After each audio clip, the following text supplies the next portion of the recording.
You here? All right. Good afternoon.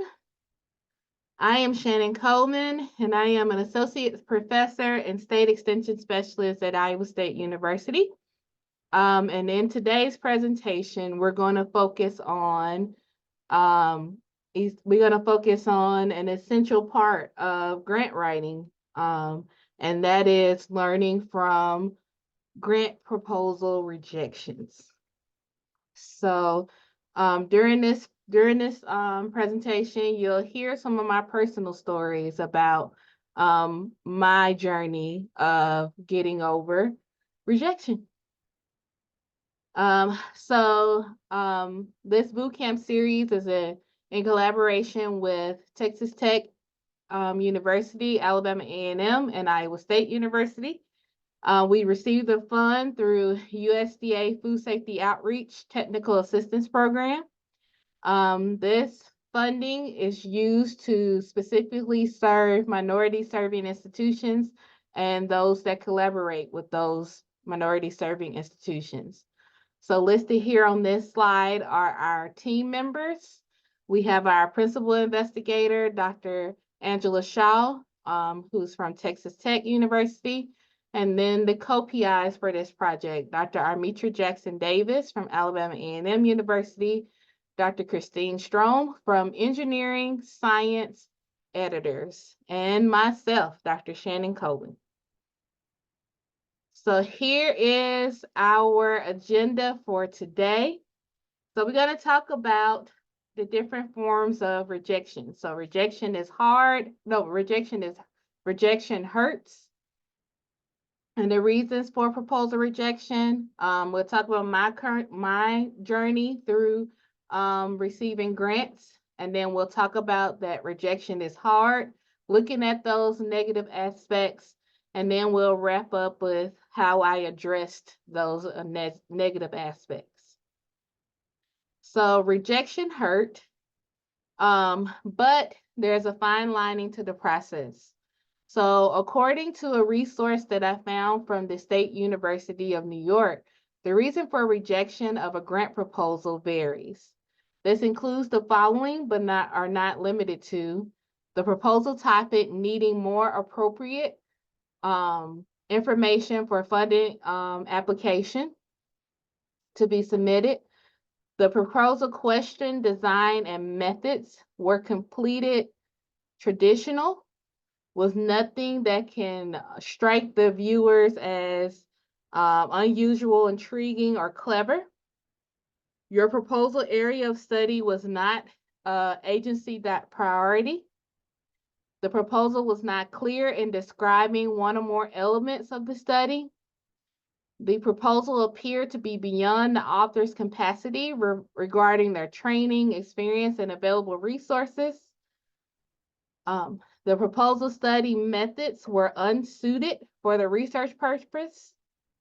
We talked about this on Monday. The budget needed for this project was not properly estimated as far as the equipment, supplies, and personnel requirement. The cost of the project appeared to be greater than any possible benefit to you for the completion of the project. The quality of writing could have been better. And then the proposal contained an unreasonable number of mechanical defects that reflect carelessness and the author's unwillingness to attend to the details. And so these are all real reasons. However, when you're working through this process, you want to make sure that you really identify the reasons for how, what may have gone wrong when you're doing your proposals. And so I would highly suggest, taking a breath and reading through the negative aspects and trying to find ways of how you can address them, as well as following up with the program leader about your proposal to see if they can help give you some guidance as well. And another thing I'll throw in there is, use your team. So using mentors or colleagues to read through the RFA and then read through your proposal and kind of tell you, where you might have gone wrong. All right, so let's talk about it. Hello, my name is Shannon, and I failed a couple of times in life. And some places that I failed in life was with grants. Starting off as a young assistant professor, I had taken at least one grant writing class as a part of my PhD. And I said, I think I know everything I'm supposed to do. And I tried my first grant and it did not go well. And so when I chose this topic, I said, this is time for me to be telling my story to others so they can see that, you look at me now and you say, oh, she's on this big technical assistant grant now on writing grants. But, I'm just like many of you who are on the call and those of you who just started off. It took me a while to get there. And so we can talk about my journey through retrieving to receiving my first food safety outreach grant. And so it all started in 2016. Young Shannon gathered a group of colleagues who have similar roles, and we went off to write a proposal. So we're going to talk about this proposal moving forward. My idea was we wanted to create online modules for small processors that needed some of the technical assistance and food safety help. And we were going to do 8 different modules, and we were going to each hit on a topic that we were going to address. During this process too, I met my evaluator that I work with now, and it's going to be funny when I talk to her next. I'm using a lot of her stuff for my examples, both in some of my previous presentations and the one today, because she's helped me a lot during that journey. So we submitted it. I thought what I did was innovative in outreach for small processors because I know what their needs are. And so we submitted it. And this was the first FSOP, and I think they turned it around real quick because I think a month or so later, we found out that we didn't get it. And I said, how dare they turn down Shannon Coleman and her idea because I'm innovative. So we gathered ourselves again in 2017 and said, we're going to do it again. Now, we lost some people, so not everybody was on bandwagon when we did it again. They said, y'all can do it. We're going to go on without you. So we submitted that, and we got rejected again. And so with my little feelings being hurt, I said, you know what? I'm going to stop letting them hurt my feelings. Around that time, I had started to go and start reviewing grants, but they were especially small business innovation grants. And I said, I wonder, can I review FSOP grants and see what I can learn from there? And so I did get the opportunity to do that in 2018. And by the end of the review session, I turned around and looked at them and said, hey, I will not be back as a reviewer. This was fun. I got to know y'all. We had a good time, but I'll be back in proposal version. And so the next year in 2019, I submitted my first FSOP. I think, 2019, I submitted my first FSOP. But before I did that, I did some practicing. So in the meantime, the 2018 or 2019 USDA CARES Foundation Fund was due, and I submitted that. I wrote out my plan of what I wanted to do and why, and had all the right players in place, and we got rejected for that. And so, but at that point, I feel like we had a good proposal. We just may have gone to the wrong funding source. And so that's how I then submitted a proposal, turned around and submitted it to FSOP, and we were awarded that funding for that proposal. And so I had the tools from those rejections that I received before, as well as I learned through the process of review that I needed the right community partners and I needed the right support that would support the work that I'm doing. So those are some of the key points that I took with me with those. And so, yeah, we finally got our prize, we got our award, and we got the grant. So doing the hard part. So rejection is hurts and it is hard. So as I started getting ready for this presentation, I keep everything for those who know me. And so, yes, I kept those rejection emails. So here are some examples of different items that were identified in my 2016 FSOP rejection, as well as my 2019 CARE proposal. So for my 2016 FSOP, and this was for our online module that was specifically for small processors. They said things such as we didn't have evidence of our stakeholder. We didn't talk about the evaluation of our well-blended course. We needed critical recruiting strategies, which also needed some support from community partners. The subaward, when we first wrote it, it wasn't very clear about the subawards, so we didn't have them at all. We did not specify who our hard to reach communities were. We did not have pitfalls and limitations. We also did not have all of our objectives to be evaluated, and we finally did not have a communication plan. So baby Shannon was failing back in 2016. The one thing I am noticing going from 2016 to 2019, I didn't get flagged for the same thing sometimes. So 2019, when we did our foundation grant, they said our framework was loose for our outcome. Our proposal was not innovative. We needed more information about our training leading to measurable changes. The main PIs were in 3 different locations. The logic model was not proof. We talked about a little bit about that when we talked about why you're rejected, and not proofing things could be a reason.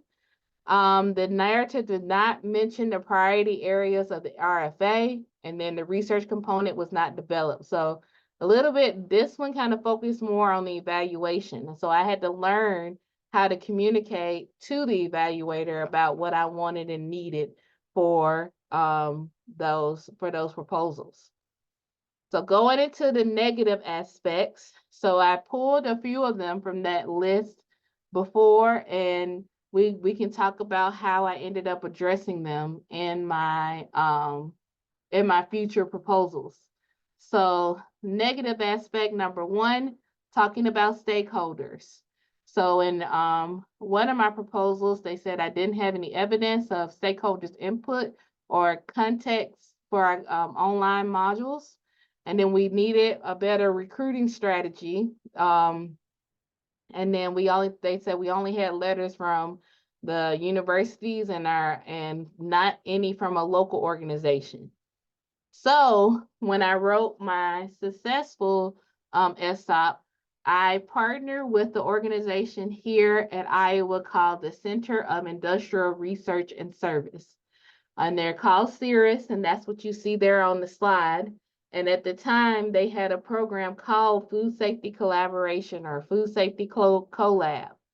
And so in the proposal, I wrote about the Food Safety Collab program.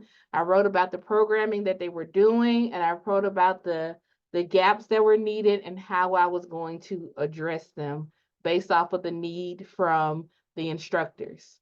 To follow up what I put in the proposal, I also had a letter from the lead instructor for the collab stating what their expectations were for me as far as their project goes. So coming up with more evidence of what I wanted to do and why, and who would that audience serve. The stakeholder also gave me a lot of the stats that I needed about the hard to reach audience that I'm working with. The hard to reach audience that I was working with at the time are small processors who typically, when we meet a lot of these small processors, they are still working their 9 to 5 job, and this small processing of food is just a side hustle for them as far as them making some money. So talking about, how do they balance this passion of this area of making food that they want to do while also balancing their job. And so this is where I was able to provide more evidence of why an online program will reach this audience. So going into negative aspect number 2. So talking about role of members and subaward. So some of the negative aspects that I received in the past was that the state subawards for each participating university are not shown, that the main PIs are located in 3 different institutions, which can be challenging and coordinating. And so what I did to start showing that evidence is for each of the members of our team, we kind of wrote out our management plan of each of our roles. And so this is the role of our evaluator. And so we talked about her different experiences as well as the different audiences that she has served with the evaluation work that she has done. Also, I started working smarter and not harder. So this is another grant that I have where we started writing out evidence of subaward and where how much money everyone is getting every year as far as the funding goes. So negative aspect number 3. So looking at the RFA standards. So it took me a while to figure out, hey, if you look at the RFA, they tell you how to write the grant. They give you all your headings. You just have to go under them and write what they want you to write. The one thing from the negative aspects that I had that they put in one of my negative aspects that I didn't address is, Shannon, where's your limitations and your pitfalls? So I quickly learned how to write out those things and how to address those pitfalls and limitations that I was going to run into with our program. And so also running those by my evaluator to see if there's any pitfalls and limitations as far as the evaluation that we're going to use as well. So making sure all of that type of evidence show up in my document and actually following the headings that were given in the RFA. Negative aspect number 4 is looking at evaluation. So there was a lot between the two. So looking at the loose framework, talking about the different objectives that weren't addressed, talking about the measurable change and the research component, that it wasn't well developed. So the evaluator and I sat down and looked into that more. And so she talked about, the different forms of evaluation that we're going to do. So we talked about pre and post assessments of the learning outcome for we were going to do both face-to-face and online programming. We talked a little bit about reflective journaling, which was one of the methods that we're going to use with the audience that we're serving. And then talking about the different areas that we're going to address, such as their confidence in describing quality and safety guidelines, and then their knowledge on one specific topic we were going to address, which is shelf life. So sitting down and, helping you realize everybody has a role and making sure everyone gets aligned with that proposal that can help you write a good description of the form of research or evaluation that you're going to do. So I think I'm done beating myself up for today and letting y'all see my failures. So just some reminders, that rejection hurt and it is hard. And everyone has their own journey. I wish I could use multiple examples. The other thing, even though I got that proposal in 2019, I said, okay, I know how to write an FSOP. I wrote another one in 2021 and got that no real fast. And so I had to go back and look at those negative aspects and look at how to address those in my proposal that I submitted in 2022. I did get some help from a grant writer as well. And after, addressing those and getting a little help from someone helping me with the grant writing part of that grant, we were successful. So even though I was successful in 2019, I failed again and picked myself up again. So that the big thing with all of those is utilizing those resources that are provided. In some universities, depending on how much those grants are for, some of the universities are willing to put some money behind you to get that funding, because they want the university, they want you to look well as their employee, as well as the university to look well as well. So investing that time in you would be important. And the last thing is learning from every no. So I had to learn how to bounce back from those rejections and those no's. I now can look at them a little bit better. I still cannot read them when they first come in. So when they first come in, I glance and I go, "Ooh, there go that no." And then I have to give myself some time and then go back and read it, and then I can learn from that. All right, so that's the end of my presentation. So don't forget, we have our website where we have the on-demand webinars for you to view. As far as the different webinar series and presentations we've done, some of our past webinars are found on that site. And we have completed the bootcamp webinar series. I'm so proud of us. We kept talking, this was a dream. And then I signed up for the last one, and I was like, "Oh Lord, are we gonna make it?" And we did. So we made it to the end. I was triggered just a little bit this week reading those negative aspects, but we okay now. We made it to the end. And so all of these recordings will be up on our website for those who miss it, or for me, I'm notorious for I need to hear that again. So I hope for somebody this presentation may be inspiration for you to pick it up and do it again as far as the proposal goes. Another program that we have coming up is our summer grant writing accountability group. Believe it or not, everybody, we were just talking about what we plan to do for this summer as a part of this series. So we all have different items that we want to address during this time. They will be happening in June, starting with June the 5th, and they'll be from 10 a.m. to 1 p.m. They will start off with a round robin where everybody talk about what their goal is for this writing session.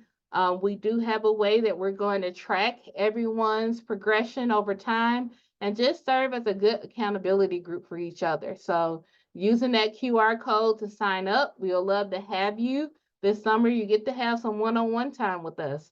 You also get to have some one-on-one time with Christine, who has a lot of knowledge. And she's so excited, and she's ready to work with y'all this summer. And so thank you for joining us today. Any questions about this group, this webinar series, our writing group, can be directed to our PI of this project, Dr. Angela Shaw. And Miss Christine has her hand up, so I'll let her go first. After Shannon gave you all these inspiring, although slightly depressing examples of what she did wrong, I want to highlight that you may not have done anything wrong, even though you're not funded. You just ended up in a pool that was particularly strong, and others beat you to the funding line. And there is nothing you could have done differently. Had you submitted into a different pool at a different time, you would have been funded. So not everything is your fault. And the next thing that I want you to remember, two things, always remember. The best thing that happens to you after submitting a proposal is getting funded. No questions. The second best thing is being rejected and getting meaningful reviewer comments, because that will make your next submission so much stronger. You have a leg up on the competition who submits for the first time. You know what they didn't like the first time. You know what you have to improve. You know that you have to talk to stakeholders, have to get a good evaluation plan. All the ones that submit for the first time didn't get this yet. So to me, the resubmission of a rejected proposal is low-hanging fruit. Takes less time, less effort, you have more input, your chances are much higher. So rejection hurts, but rejection is the first step to being awarded the next time. So that's my 5 cents. And I want to thank first of all Shannon for being vulnerable, but I think any of us could probably got up, you know, how many times have been rejected. To me, I'm always just now like, how do I rework this? And I have grants for days with ideas that are ready to be put into place. I was talking to Christine a couple weeks ago and I was like, we got this grant. I don't know where it can go into, but we're holding on to that grant. It got rejected. It was seen as not in the priority area, not a good fit. And we haven't found a fit, but we are going to find a fit for that grant. And we know we're going to get awarded by it. So even those that have been in this for a long time, rejection is just part of it. And you could have put in 1 year and listened to all the reviewer comments, thought you corrected it. You have a new reviewer pool. The next year, you could have corrected everything and then they hate it more than they did the previous year. And so it's also whoever's in that reviewer pool that you really have to utilize that first page to grab them. Oh, yeah. Yeah, and I'm glad you mentioned reviewer pool. That is very important to consider because they're human, right? So it's a good chance that you might get a panel that has some of the same people on there. It may be a panel where the majority of the people have served on that panel enough and they kind of roll off. So you just never know. So I think if we learn, as Shannon mentioned and everyone else, you know, alluded to, if we focus on how do we learn from this, I think that will serve you much better as you move forward, because we're just going to keep writing grants. It's the way of the world for our discipline. We write grants. You know, we should, you know, that should be a tagline, like we write grants. You know, we should get that trademark for this group. Well, we have a question in the chat. Sure. And it says, if you're rejected from doing nothing wrong, can you resubmit the same proposal to a different funder? Well, should I go first? Yes. You can submit to a different funder, but you cannot typically use the very same proposal, because a different funder has a different RFP, has different expectations, has different kind of frameworks that they work under, so you will have to rewrite it. What you can do is, being rejected, getting feedback, all the things that the reviewers liked and they still didn't fund you, resubmit it to the same agency and make the changes, the little things that may have taken you out of the competition because the competition was so strong. Going to a different funder with the same proposal typically will not result in success. And I will add to that, part of the grant writing process, they will ask that question of, is this grant being submitted to another agency? So you risk if you put into another funding, you risk them not getting back to you with rejection, and then you can't go back into that same funding. And I've seen that happen, especially with the Farm Bill not being approved right now. We're waiting on all those release of funds. There was a major delay in getting responses to grant applications. And so there was no time to, typically like we like to do is flip them. Like we might be going into a SAS or a sustainable agriculture grant, and then we might want to put into a SCRI, especially crop research initiative. Well, depending upon the time, you can't have two grants exact same grant objectives going into 2 different USDA agencies at the same time. So you run that risk of not being able to submit. Yeah. And watching that. And one thing to always look for is the priority ranking.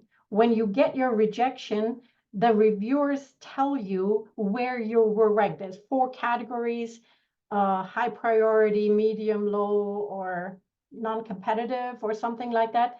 Always look where you ended up. If you are in a high priority and you still didn't get funded, that just means that your competition was particularly strong. Yeah. So that gives you reassurance that your idea is good and is fundable. You just have to, try again, make it a little bit more exciting, add an aspect that will take you above the level of your regular competition, some sparkling thing that reviewers will pick up immediately and say, oh, this is something new. We haven't seen this before. So Yeah, when we submitted to the foundation, we had one additional member that did not go with us when we did FSOP. And so when we did the FSOP grant, by then we had picked up an additional community partner with the Cirrus Collab. So then we had some additional information to make us refocus that funding and put a different spin on the proposal. It was some of that original proposal from when we did the foundation grant was still there, but we also did some repurposing of information or did a different spin to it when we rewrote it for FSOP.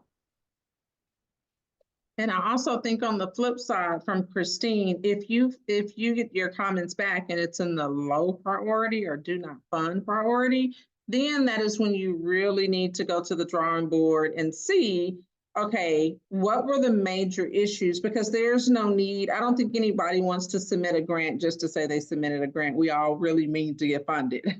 So I think that's when you really have to go back to the drawing board and say, how can we address these concerns so that we can move higher up in the priority?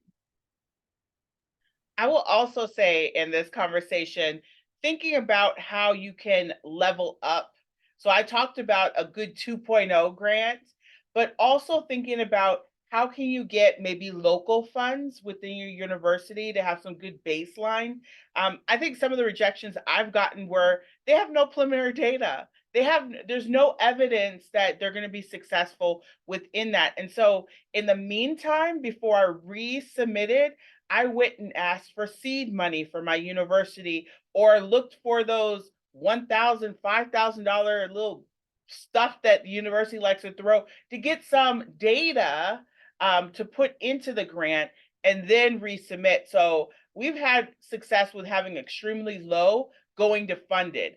But once again, we looked at all of those things and we said, well, of course, we sent out to get 10 letters of support and only 2 of them got us back. Well, in this coming year, we're going to work on getting more letters of support, more partners on board. We're going to work on making it crystal clear to them what everybody's positions are. We're going to work on all these things. And that's how we went from low to funded in just one cycle. But sometimes it's just not a fit. And you just got to say, okay, let me take my idea somewhere else. Are there any questions, other questions amongst the group?